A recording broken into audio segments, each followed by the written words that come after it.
not give the word to Derek Holt from the University of Warwick on computing in finitely presented groups. Okay, thank you for inviting me to give this series of 3 talks. Let me start by telling you some places where you can learn it properly rather than from the book. Okay, so a couple of textbooks. There's Charles Sitton, who unfortunately died a year or so ago.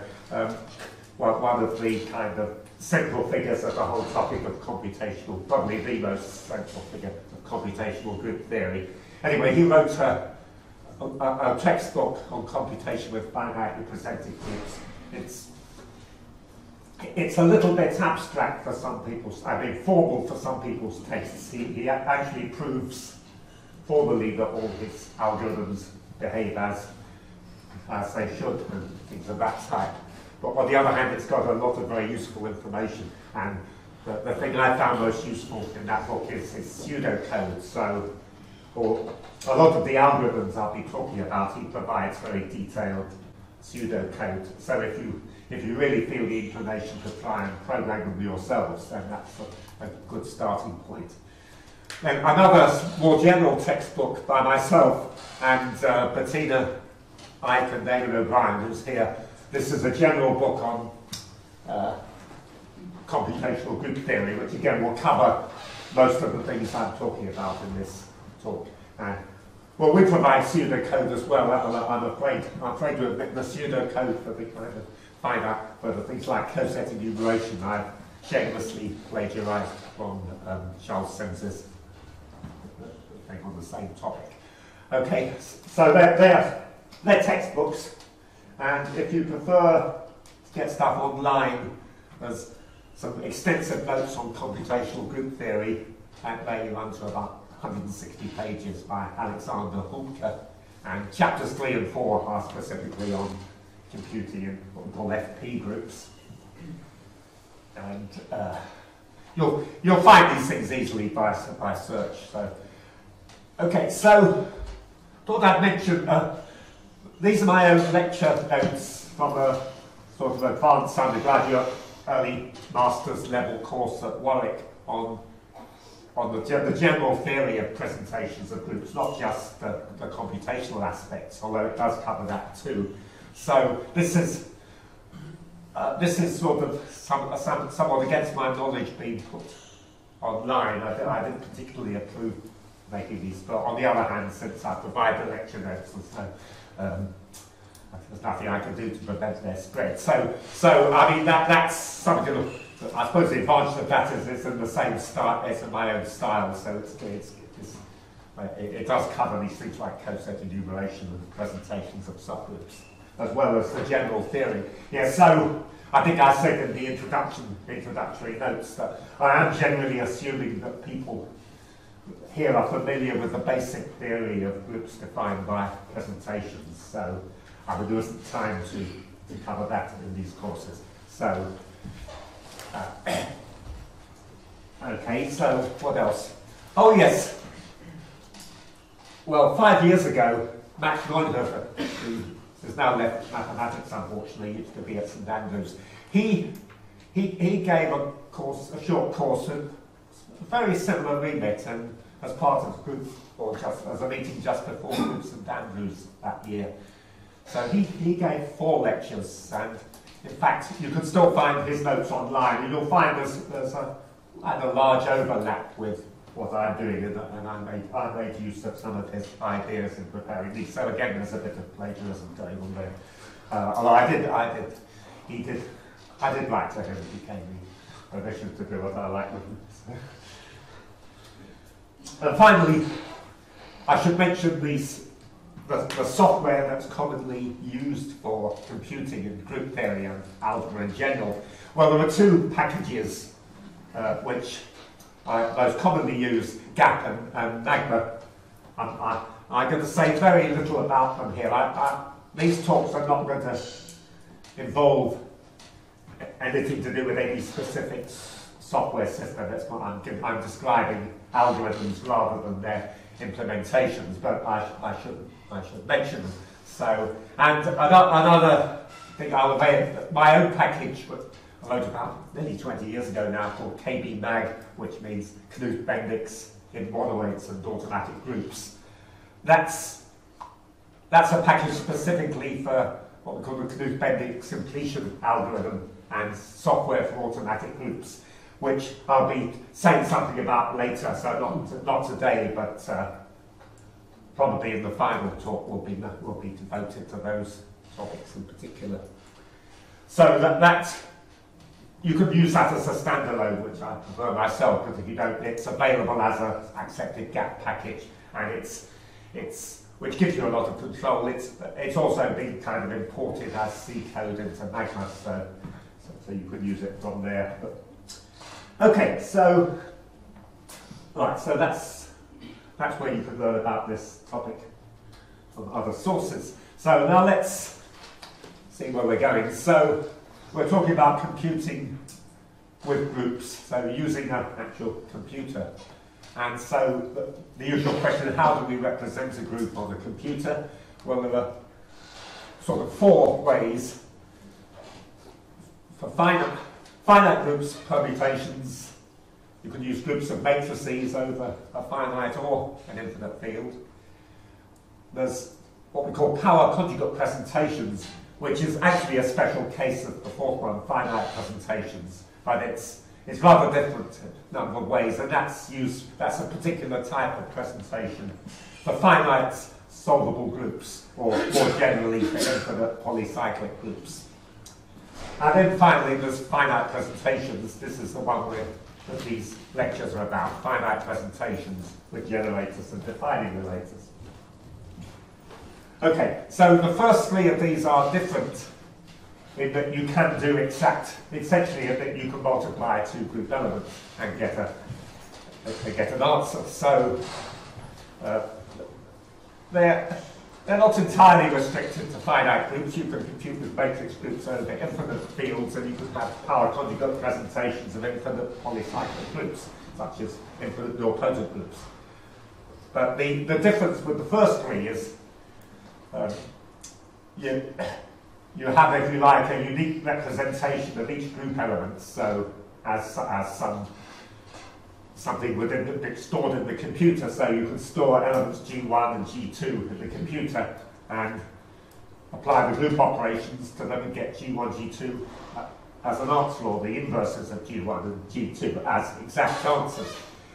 Whereas with groups defined by finite presentations, you can't in general do that. You have a representation of group elements as words in generators, but it's usually not a unique representation, and you've got no means of knowing, as I'll mention in a minute, whether two words represent the same element. Okay, so, and these lectures I'm giving here, these three lectures, they're about the fourth class.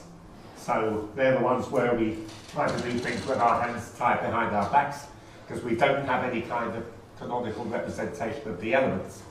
That's just what I just said. We can't decide whether two words in the group generators represent the same element. So that's what the lectures are about. Okay, so yeah, just a little bit. This is more for notation. I say I'm not going to start teaching the general theory of groups defined by finite presentations, but this is the notation I'll be using throughout the talk, so it's useful to write that down. So we've got a finite set X of generators and a finite set R of relators. In order to, of course, you can have groups with infinite generating sets and with infinite sets of relators, but to a large extent, when you're computing, we restrict ourselves to finite. So that's so that we can at least input the group in a simple way.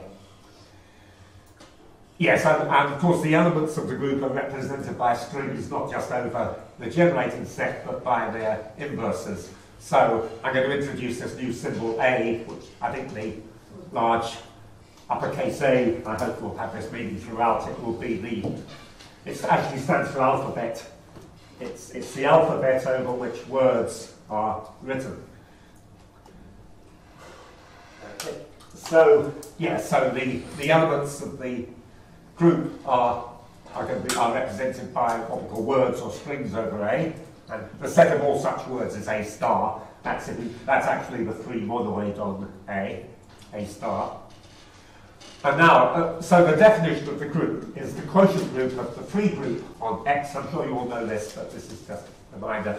And by the normal closure, so I've used that double angle brackets notation, by the normal closure of the set of relators. So that's the definition of G, and you say it doesn't. So, if you like, the elements are actually cosets of this normal subgroup, and so you don't, it's not immediately clear when 2 words lie in the same coset. Right, so, again, this is just sort of notational stuff. It's perhaps more common to to use what I call relations. So the relators are represented by equations, 2 words equal. So ABA equals BAB. And there's no theoretical difference. We can just define that as, we can just regard W1 equals W2 as being equivalent to the relator W1, W2 inverse, like that. And to manipulate, the most basic method of manipulating presentations is via what we call Tietze transformations. So this is just a simple example. And so in the above example, we could replace the generators by X, a new generator X, which is AB in terms of the old generators, and Y, which is ABA in terms of the old generators. And notice they do generate, X and Y do generate the whole group, because we can recover A as X inverse times Y, and then we can recover B from A and X. So X and Y do generate, and if we look at, let's say, X cubed, so X cubed is AB, A, B, A, B. Well, that I like this down. So X cubed equals AB, A, B, A, B, but BAB is equal to ABA, so that's ABA, ABA, which is equal to Y squared. So in fact, the equation ABA equals BAB, it's easily seen as actually equivalent to X cubed equals Y squared. So we have the alternative presentation, X cubed equals Y squared. And in fact, there's a sort of somewhat deceptive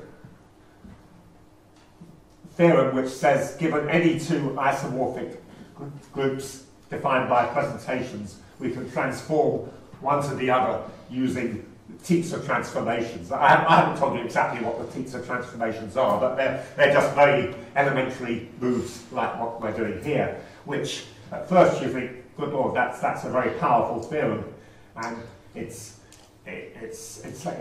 you get slightly confused when you find the proof is rather simple. The proof is only a few lines long, and then you realise it's saying a lot less than you think it is, because the fact that you can transform one presentation to another doesn't tell you how to do it. So if I give you 2 presentations and ask you, do they define isomorphic groups? Well, you can think, well, if they do, then I can transform one to the other using Tietze transformations. So I can just program my computer to go away and start trying all Tietze transformations on the first presentation and see if it manages to eventually produce the second. It's a bit like monkeys typing Shakespeare. But, well, I guess I suspect in this example it would pretty quickly come up with the answer yes and come up with what I've done. So, but on the other hand, of course, typically, even if they are isomorphic, this kind of rather naive method you'd find was still running a month later and still hadn't come up with an answer. So I say that theorem is a lot less powerful than it sounds, unfortunately. Okay, so that's kind of basic introduction to finite presentations. So let's talk about the Dehn problems. Now, okay, so Andre just said, well, he said the computational group theory was about 100 years old, so I think there's a good argument for saying it's actually 107 years old, because maybe this was, the Dehn problems were perhaps the first mention of algorithmic group theory, the first suggestion of decision problems. So, of course, he formulated them as theoretical decision problems, but on the other hand, that's not entirely what they were. He was mainly interested in surface groups, which we can think of now. Of course, they're coming from topology, but it's that you can think of them as small cancellation groups as well. And so he actually did come up with some algorithms for solving problems for these particular classes of groups, which in fact work under what hypotheses we call small cancellation hypotheses. So, although that was before, obviously, long before the days of actually electronic computers or any kind of computers, he did describe them as algorithms. So this is arguably the beginning of computational group theory, or algorithmic group theory at least. So let me just tell you what the three problems were. The first one was the word problem, which is one of you can formulate this equivalently as the equality problem. Actually, it's usually phrased this way. Personally, I actually prefer it as the equality problem. Do two words represent in the generators represent the same group element? But in fact, in the context of groups, that's equivalent to asking. So I mean, W1 asking whether W1 equals W2.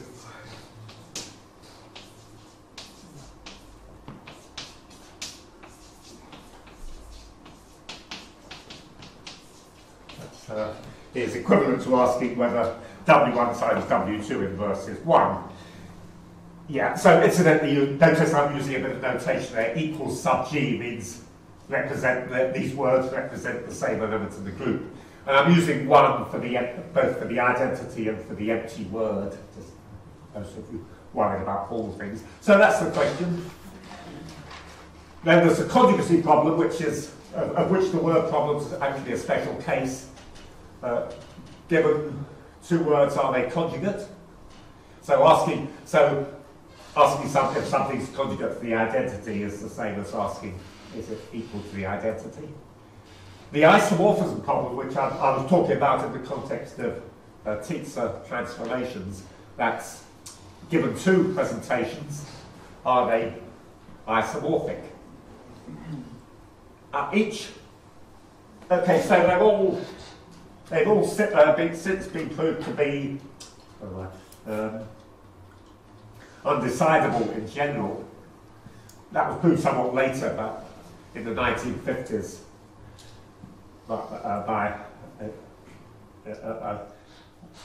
a number of independent proofs. So, and what's more, you can produce specific examples of groups, actual presentations you can write down, in which you cannot decide this for two words.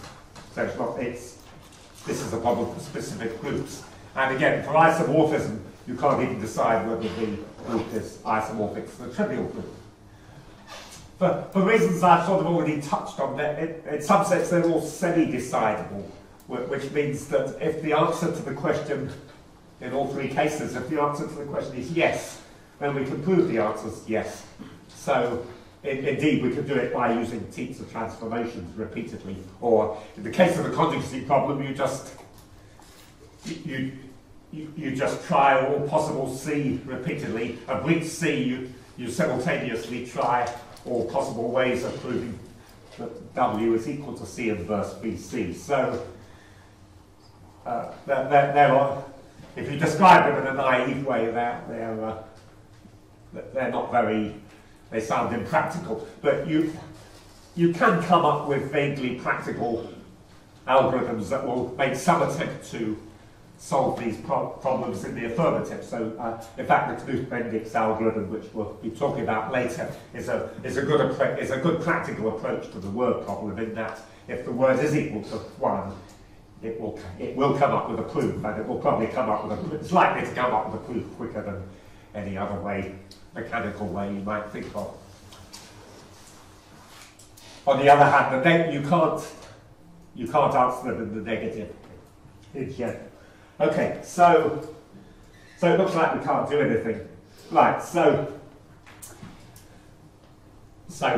before we give up, say, well, in fact, there are two ways in which we might do things. And one is to try and compute slightly less information about the group. So rather than type information about, compute information about the whole group, can we compute information in various types of quotient groups of the group?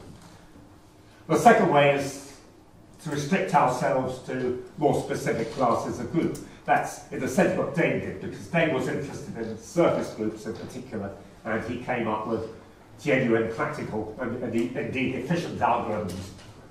In the case of surface groups, you could do by hand for solving those problems in surface groups. Okay, but first, before I get on to that, the first thing I'm going to talk about is the general topic of computing in quotient groups of G. So here we're not trying to compute in the whole group, we're looking at specific types of quotient groups and saying what can we say about them. And in fact, the first thing I'm going to do rather quickly, because it's always good to start with something that I think you all know already, which I hope you all know already, is how you compute the largest abelian quotient of the group. Now, in Warwick we teach this to our second year undergraduates, and they typically learn to do it even if they don't understand what they're doing very well. That's the good thing about this kind of, it's essentially linear algebra of the integers. The good thing, as I was saying earlier, the good thing about linear algebra as opposed to analysis is that you can teach the students to solve problems even if, like, performing various operations on matrices, even if they don't have a clue what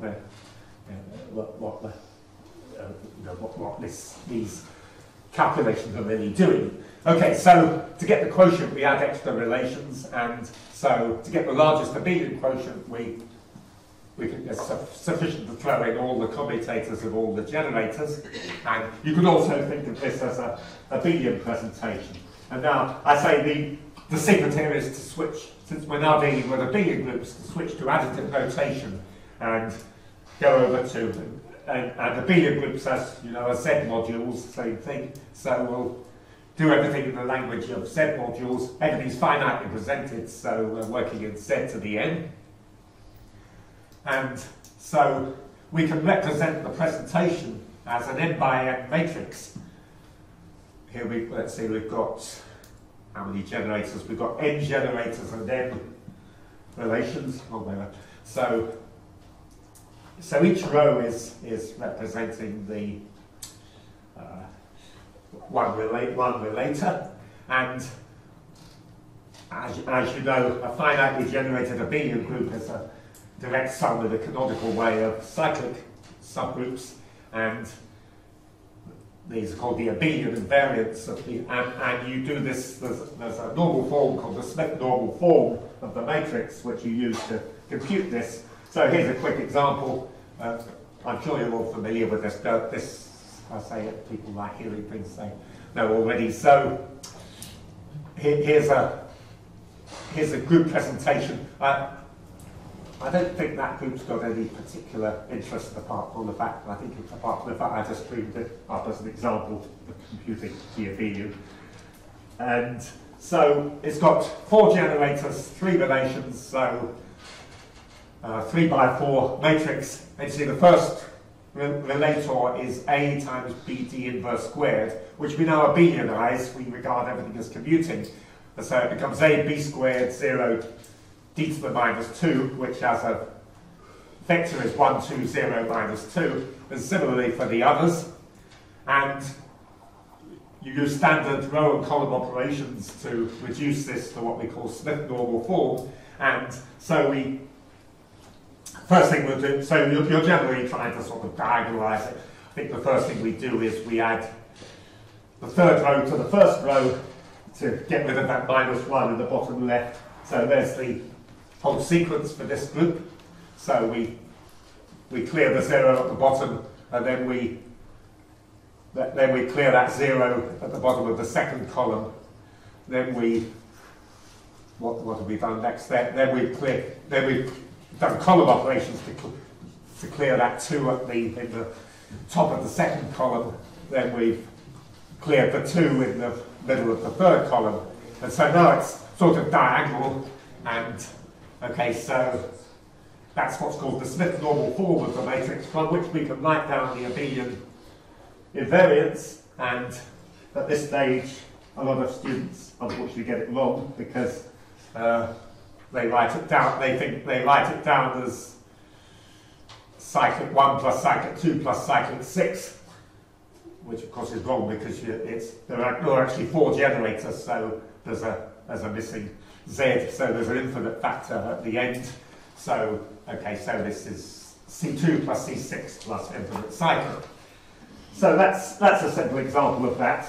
Now, okay, so that's something I'm guessing you've all seen long ago as undergraduates, but it's worth mentioning though, from the computational point of view, this is not a completely trivial algorithm, because what happens in various applications, it's usually in trying to prove groups infinite.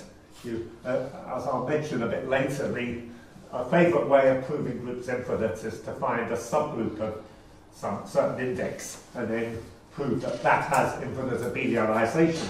And sometimes maybe you want to go up to a subgroup of index 100,000 or something crazy like that in order to prove the group's infinite. And so you end up with group presentations with 100,000 generators and 200,000 relations or something crazy like that. So you've got this enormous matrix. And of course, for a computer, you'd think that's no great problem. But the problem arises in the fact that when you start diagonalizing it, everything goes fine for a while, but then well, typically what happens, the matrix starts off very sparse. And as long as the matrix remains sparse, everything's fine. So you start off with 100,000 generators, and it comes down to about 1,000. You think, oh, this is very quickly, this is going very well. But at this stage, the integers of the matrix are still small, but there are lots of them. It's no longer sparse. And once the matrix is no longer sparse, then every time you do this, the integers of the matrix grow in size. So typically, when I say grow in size, I mean the number of decimal digits goes up. So every operation, it'll go from 10 digits to 20 digits, then from 20 digits to 40 digits, and suddenly, going down from 1,000 to 900, you're suddenly looking at integers that fill up more than one screen when you print them out. And so fortunately, there are things you can do about this, and this apparently simple algorithm that you learned has got, there's been a lot of work on it, and the thing they call the LLL algorithm, which is one of the fundamental algorithms in computer algebra. I can never remember what the 3 L stand for. Yeah. No excellence relation. Thank you, Chad. Yes, so if used appropriately, they can be used to keep the sizes of the integers from growing too quickly, which is what you want. And so it extends the scope of this algorithm considerably. Okay, so there's so a lot of these topics which I'll briefly touch on without getting at, there's been a lot of research and a lot of papers. There's a whole string of papers being written on this topic. Okay, so that's the easiest type of quotient. Well, maybe not quite easiest. So that's really, I'm going to skip over. Again, having only 3 talks, I'm having to skip over a lot of rather important topics in this area. So other types of, I'm just going to say some other particular types of quotients we can compute are, first of all, finite p-groups, if you like. Finite p-quotients means quotients that are finite p-groups for a particular prime. And then, more generally, nilpotent quotients. More generally still, polycyclic quotients. And sort of, again, going on, not exactly more generally, but yes, again, more generally still solvable quotients, and they get progressively more difficult as you start going down. But in some ways, I've given that they all are in some extent what you might call linear algebra. So finite p-quotients in the basic operations are all to do with echelonization of matrices, this time over the finite field of order p. So for the finite p groups, you have some advantage over abelian and nilpotent quotient in that you don't get the problem of size of integers growing because the integers you're dealing with are all between 0 and p. So you don't get that particular problem. And the consequence is you could deal with much larger numbers of generators. Nilpotent quotients, you get the same problem as with abelian quotients, and even worse when you get down to the third or fourth quotients in the lower set. So this computes the lower central series, and as you go down, the problem of integers growing gets worse and worse. Polycyclic quotients is harder still. In fact, this is something that was, I think, the only work that's been done that was done by Charlie Sims, whom I mentioned earlier, and one of his students. That and for that they needed grub the bases over the integers. So I mentioned one of the fundamental algorithms in computer algebra is LLL. Another is grub the bases, and up to a certain point, computational group theory was a little bit disjoint. I mean, its algorithms were not quite the same as the ones in the basic computer algebra, but there is a significant interaction in some areas. So there's the LLL coming into the question of keeping the size of integers down, and then there's grub the bases, which is involved in the polycyclic quotients. And solvable quotients is even more difficult. That involves calculating all the modules. There have been a number of attempts at that, none of them completely successful. Yeah, so I was saying the first three, they use these power conjugate presentations, which I mentioned earlier. That was of the four types of basic data structure for computing. I mentioned these power conjugate presentations, which enable you to compute efficiently in this type of structure. And yeah, I should just mention some of the p-quotient algorithm in particular has been responsible for some of the sort of headline news. So that Eamon's been involved in a lot of this work in computational group theory in general, and so the calculation of the orders of what we call the restricted Burnside groups. Remember the Burnside problem. Burnside groups are in general infinite, and it's for the small primes like 5 and 7. It's not known whether all groups of exponent 5 are finite. So the Burnside problem is, given an n, are all finitely generated groups of exponent n finite, and that's known to be false for large enough n. It's known to be true for n equals 1, 2, 3, 4, and 6, but there's a vast batch of numbers in between for which it's unknown, and so in particular it's unknown for 5 and 7, but it has been proved that the restricted so that these groups have largest finite quotients, and you can compute these with the finite. In fact, the 2-5 one was done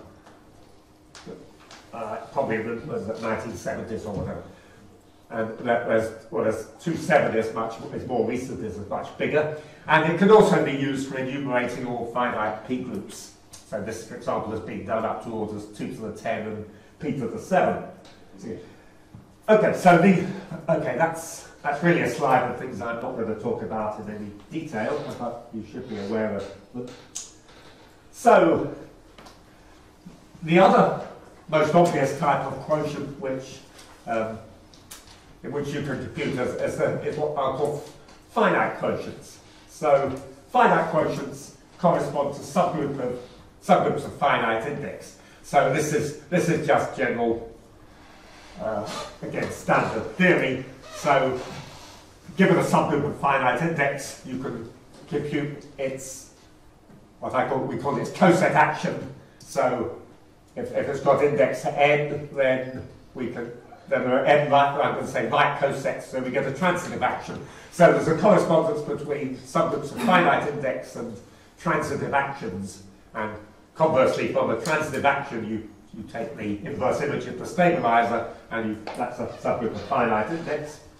And so, and then there's an equivalent, this is more commonly known as, there's a bijection between the conjugacy classes of subgroups of finite index and actions of groups on finite sector, or if you like, homomorphisms to finite permutation groups. So, and of course such a homomorphism has a kernel, so in a sense we're looking at we're considering all finite quotients of the group in this setup. Yeah, that's what I just said. Now, I'm coming on now to the Coset enumeration, but first let me introduce Coset tables. So, a convenient way to represent these actions, these homomorphisms to Sn, is via what we call Coset tables. So, this is just to start with a small example of a Coset table. So here's a particular presentation which I've done in terms of relations. So we've got two generators, C and D, and fairly natural. So C squared, D cubed, CD to the 7th, and a commutator of CD to the 4th are all the identities. So we've got 4 defining relations. And it turns out this defines a finite group, indeed a group of order 168. And if the group is the second smallest non-abelian simple group, PSL27 or PSL32 if you prefer. And it has a permutation representation of degree 7, so you can represent it as a subgroup of S7, and I've written it down specifically there. But the point of the example is to introduce what I call Coset tables. So you can think of this as acting on the 7 cosets. The subgroup in question is not completely obvious, although it's not hard to read the subgroup off. So in that previous slide I said these actions correspond to inverse images of stabilizers, and we'll come to this later. It's not hard to read off generators of the subgroup. There's a so-called Schreier method of doing that. So the subgroup is generated, of index 7 is generated by D, by CD, CD inverse C. And so it has 7 cosets, number 1 to 7. I haven't written down coset representatives there, but then this is more just to introduce the data structure. So C is the permutation that interchanges 1, 2 and interchanges 4, 5, and leaves all the rest of the points fixed. So I've just written down C and C inverse as in the more explicit way as permutations, and the same for D. So that's a Coset table. And so the Coset tables then correspond to these homomorphisms to Sn. Okay, so now, if you like, the main topic of today's lecture, in fact, is Coset enumeration, which I think you could reasonably say is the most fundamental algorithm with computing with finitely presented groups. And it's not quite as old as Dehn. This dates back to the 1930s, so it's often been argued this was the beginning of computational group theory. You can make a case for this because Todd and Coset, they did describe it as a genuine algorithm. That is what we think of now as pseudocode. And it was an algorithm which they carried out, indeed, by hand at that time. So people are still carrying out this algorithm by hand, with hand calculations up to the sort of 1950s and maybe 1960s. So it's a lot of the algorithms, well, not in mathematics or in general, you can't really, it's not really feasible to do them by hand on any but the tiniest examples. Coset enumeration is a partial exception to that, and I'm told Coset enumerations have been carried out by hand up to index about 500, which personally I can't imagine. Apparently this was someone called John Leach who was an expert at this. And if you're familiar with it, you'll know it's hard to imagine anyone doing a coset enumeration with 500 cosets without making a mistake. But the main difficulty with the hand calculation, as with a lot of calculations, it's almost impossible to do it without making mistakes, and it has the sort of strong disadvantage that once you've made a mistake, that's it. You just screw up your bit of paper, throw it away, and start all over again. It's almost impossible to recover from a mistake. Anyway, so let's say something about what it does. So we're given the input is a group presentation and a subgroup with explicit generators. And the object of the exercise is to construct the permutation action of G on the right coset, so this subgroup. And of course, we don't know at this stage, in general, that the index of the subgroup is finite. And if the index of the subgroup is not finite, you can carry out the algorithm and it just will go on forever. And you have the consolation of knowing that if the index is finite, then it will eventually stop. But again, as with a lot of these undecidable problems, the disadvantage is you don't know, you can't predict in general how long it will take. On the other hand, this has been a very successful algorithm, as a hand algorithm and as run on computers. It's probably it's probably one of the most successfully used algorithms. I was strictly speaking, I think one should call it a procedure. My understanding is we shouldn't refer to algorithms if they're capable of going on forever. So I should say procedure rather than algorithm for this. Okay, so how do we do it then?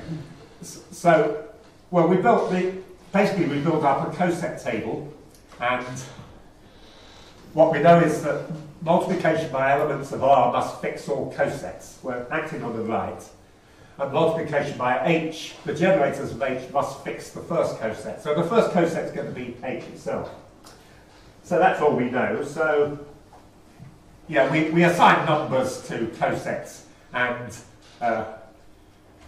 every coset we can write down a coset representative if we want to. You don't have to.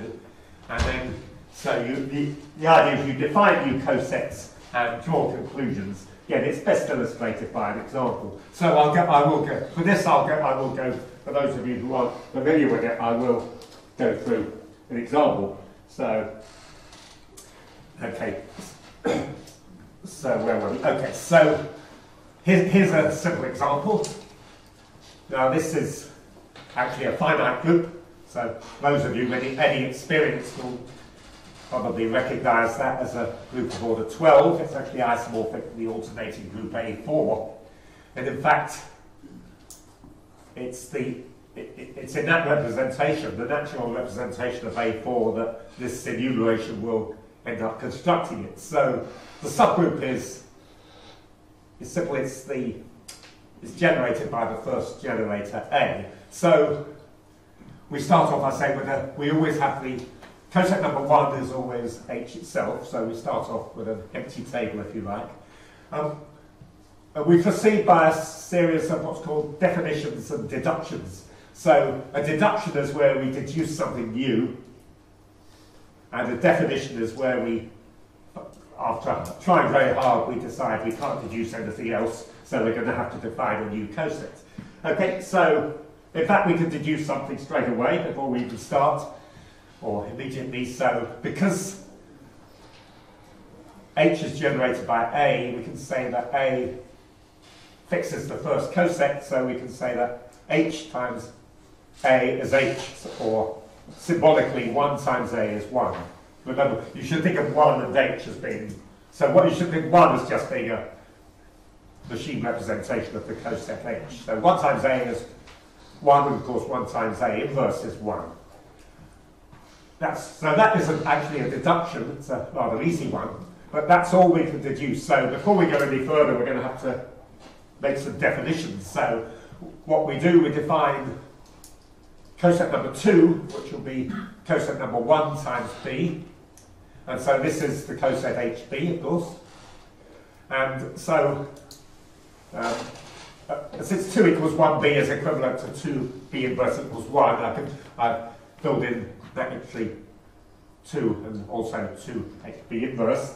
So we're building up the Coset table, you see. And now, actually, we can't do anything else at that stage, so we'll make another deduction. Another definition. 3 is 2b. Now, at this stage, we can make a deduction. Well, this time you did some work. So, what deduction can we make at this stage? You write 1 after the 3. 3b equals 1, yes, very good. Okay, so we get a deduction 3b equals 1 because 3b is got to, because hb cubed, you see b cubed is a relation, and so hb cubed is got to be 1, so that's and hb squared is 3. And so 3b is hb cubed has got to be equal to 1. So that's a deduction. In fact, there's less obviously, I think there's another deduction. I mean, when I teach this topic, I usually do what's called relator tables. So if we look at, let's look at 1 under, this is called scalia relator. Let's look at the coset 1 under the relator AB. Looking up at the table, we know that 1a equals 1, we know that 1b equals 2, we don't yet know what 2a is, but we do know what 1b inverse is. 1b inverse is 3, so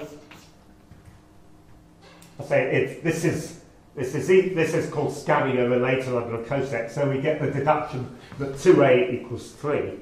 That was slightly less on. I mean, if you do it that way, then you can see what's going on. Okay, so we get that. Right, so now at that stage, it turns out you can try further deduction. You can see if you can get anywhere with 2 under AB. In fact, you'll find you can't. So unfortunately, we can't get any further at this stage. And now, so we've got to make a new definition. And actually, since we know, this silly little example, we know that the index is 4. We know we're going to eventually have to define a 4th coset. But where? Sorry. Where do you define it? Well, I'm coming to that. That's the question. I mean, I think the most obvious place is 2a. So the first empty gap is 2 under A inverse. There's another one under 3 under A, but let's fill in the gap to A inverse. So we'll put in a 4 there. So that's now become coset HBA inverse, coset number 2. Coset number 4, and of course 4 under A inverse goes to 2. Now, okay, so what happens now? So 4, let's do it on board. So now we can, okay. So let's do the same. The first thing we can do is under A. We've now got 2a equals 3. This is, I've always found lecturing this topic, it's quite hard because you have to see what you've got. So 2a is 3, and 1 under A inverse is 1. What am I doing? So 2a is... You wanted 2 goes to 2. 2a, sorry. 2 goes to 2 on the same line. 2. I mean, you have a 2, you're scanning the letter A cubed, so at the beginning you have a 2 and at the end you have a 2. Yes, you're right. Okay, 2a, thank you then. 2a, so what is 2a inverse? It's 4, okay. So we've got the deduction 3a equals 4. And I think the final, let's see if I can manage this, but I think the final deduction comes from 2 under AB. So let's see, 2 under A is 3, 3 under B is 1, one under A is 1 and 1 under B is 2, which is true, but that unfortunately has told me nothing. I mean, this happens a lot. You find your scattering relation again. Let's try 3 under A B. 3 under A is 4. 4 under B we don't know, but 3 under B inverse is 3 under B inverse is 2, yes, and so, and 2 under A inverse is 4. Alright, so we've got 4B equals 4. Okay, so now we're done. The table is closed, and with certain extra nasty little technical conditions, you can prove. None of these proofs are particularly difficult. That once when the table is closed, you've finished. You've constructed the permutation representation. In fact, that's always going to be true. What's slightly harder to prove is that if the index is finite, then the table must eventually close. You need a couple of technical assumptions on how you do definitions to prove that. But anyway, the table's closed, so we're finished. We've got the permutation representation on 4 points, and in fact, so what we've actually proved is that the index of H and G is 4. That's all we've proved. On the other hand, we know H has order. Well, this is a common mistake of students. We don't know. We're not certain A has order 3 at this stage. A could have order 1 or 3. So we know at this stage we know the order is 4 or 12. On the other hand, when we actually look at this representation, we observe that, in fact, we've observed already that A really does have order 3. So the image of A in the representation has order 3. So, and since it has order at most 3 and at least 3, it must have order exactly 3. So capital H has order 3, and so G has order 12. And in fact, we've actually got the permutation representation of A4. Okay, so that's a nice, easy example. Unfortunately, in some ways, it's not a good example because it's failed to illustrate perhaps the most critical or crucial points of this process. And but the examples illustrate this are slightly more complicated, and they involve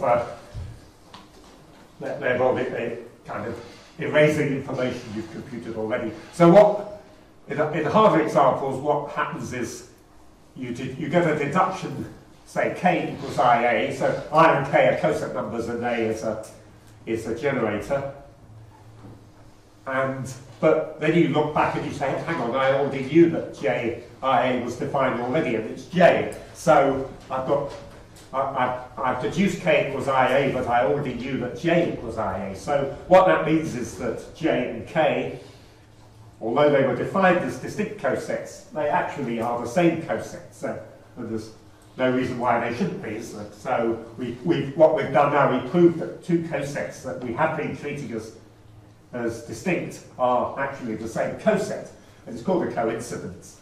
And they're the same coset. So what we have to do then, and it's very unpleasant, I say this is the difficulty you have when working with pencil and paper, and that's why I'm impressed that anyone could get up to 500, because at this stage you need a rubber eraser or whatever you've got to rub out all the K's in your table to replace them with J's.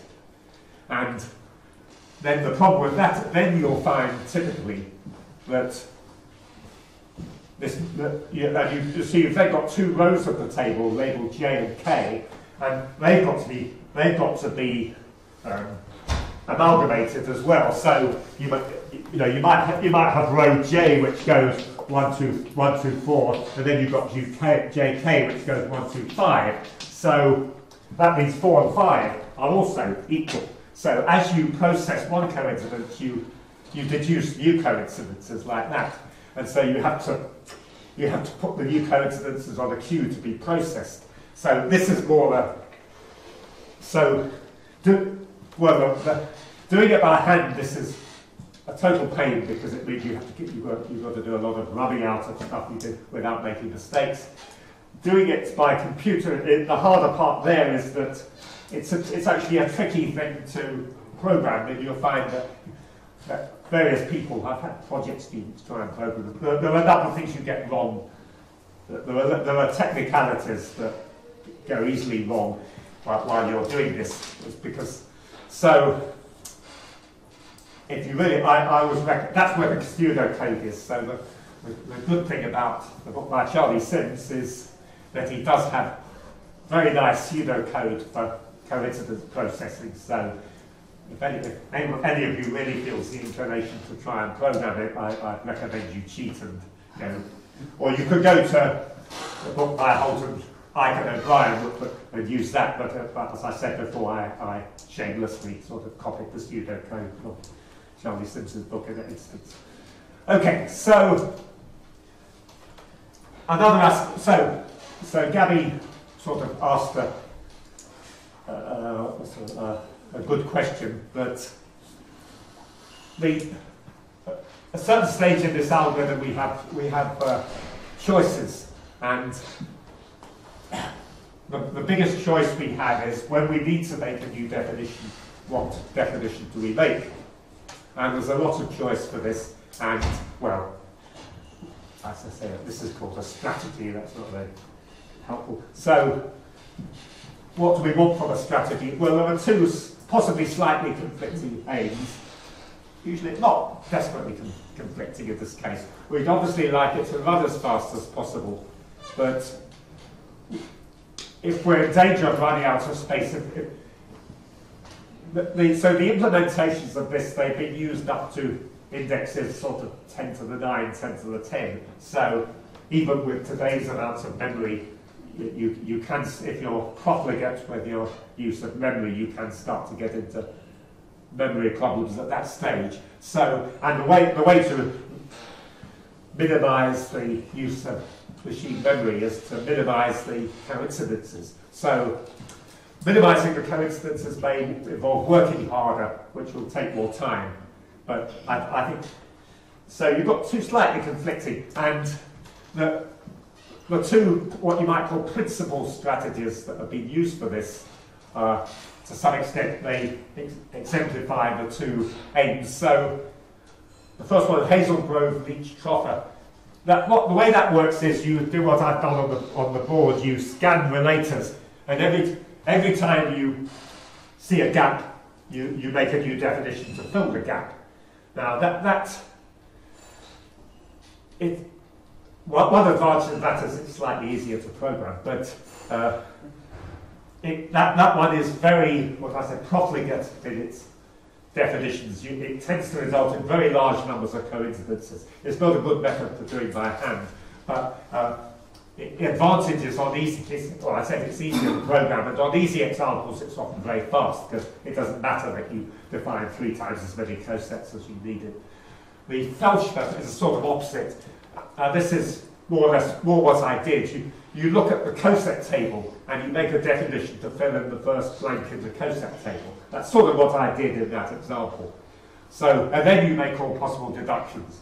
I say this is sometimes slower, and it usually results in fewer coincidences. The operating word is sometimes, but it's a feature of this topic that any collection of strategies, this is a bit broad, somebody will come up with an example in which one chosen strategy does better than all the rest.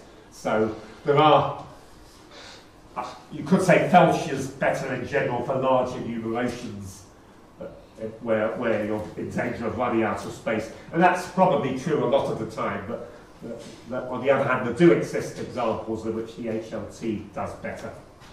I've seen them as well. So, okay, so I think most would agree the best modern implementation is called ACE, which I think just means the Coset enumerator, George Havas and Colin Ramsey.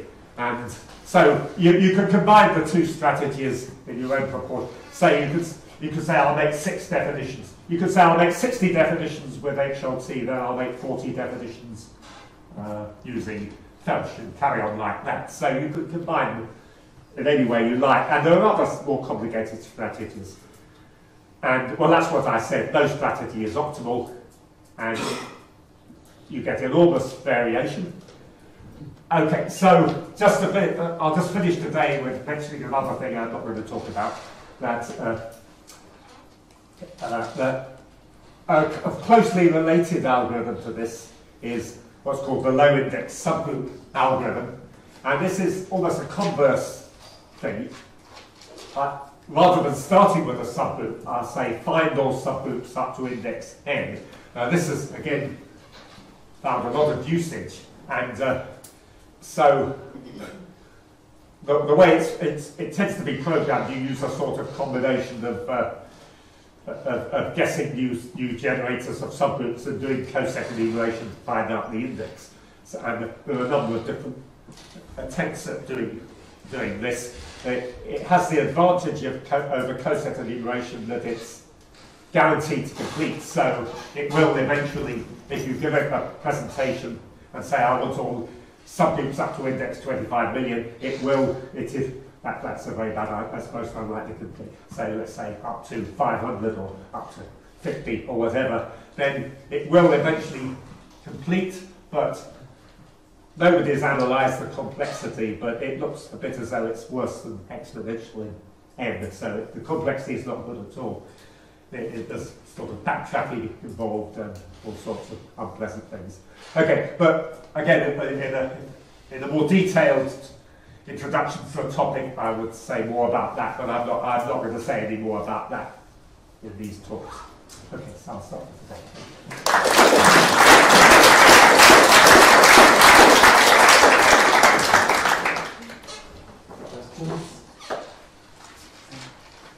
In choosing which relation to deal with next, there seem to be. Is there any heuristics or? Well, one of the there's always a temptation to deal with the shorter relations first, which there's some sense in that, but it's you can't do that entirely. So there's a strategy called minimum gap. So one strategy that's been used a lot is to find the shortest gap in a.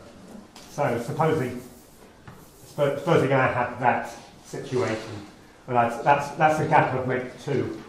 The gap of length 1, you're done. It's a deduction. So I can say that's a gap of length 2. That's the shortest gap. So I'll make that definition and immediately get that deduction. So the problem with that is if you can't do that as a pure strategy.